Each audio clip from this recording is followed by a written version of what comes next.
Truth Enlightened. New proof shows creepy reason for Meghan's secret 3-day trip to Toronto after the wedding. Never forget when Meghan Markle took a personal 3-day trip without Harry back to Toronto after their wedding.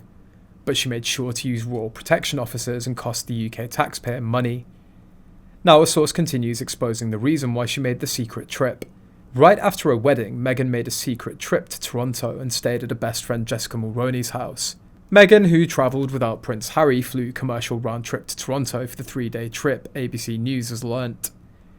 Meghan spent 3 days holed up at Jessica Mulroney and her husband Ben's home in Toronto, said Omid Scobie, ABC News Raw contributor. They spent their days catching up, cooking together, and of course playing with Jessica's children, who love their Aunt Meg. However, a source said that Harry's wife went back to Canada and used her frozen eggs.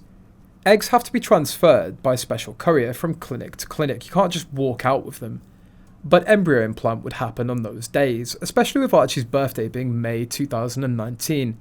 This all happened in August 2018. So either her or the surrogate could have been implanted.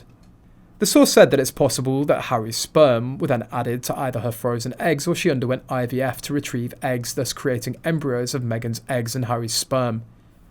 With IVF, embryos don't need to be implanted immediately. They can exist basically indefinitely as frozen embryos. In an earlier interview, Meghan's father Thomas Markle also confessed his daughter got her frozen eggs. The only evidence of this is Meghan's quick trip around 9.5 months before Archie was born. That screamed IVF doctor's appointment. For her age, Markle was surprisingly fertile. Pregnancy within 3 months of marriage, birth in May 2019, miscarriage in July 2020, birth in June 2021, 3 pregnancies and 2 full-term births in 2 years for a late 30-something woman defies odds. It's very, very weird. Recently, Thomas Markle publicly pleaded with Meghan to see his grandchildren and claimed that he hasn't seen her in 5 years.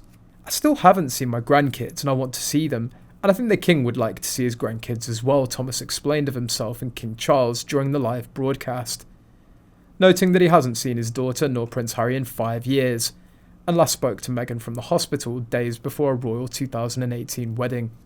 GMB co-host Richard Madley seemed to diss Meghan during the chat, admitting, "If that were me and I was on death's door for quite a few weeks and months and my daughter turned her back on me, I'd be heartbroken." Moreover, Thomas Markle somehow felt the need to reach out to King Charles III after the British monarch was diagnosed with cancer. He insists King Charles also wants to see his overseas grandchildren. The message to King Charles took place Monday, February the 5th, through the Daily Mail. "I want to send my best wishes to King Charles and hope he gets well soon," Thomas said to the tabloid. "I wish him all the good wishes in the world."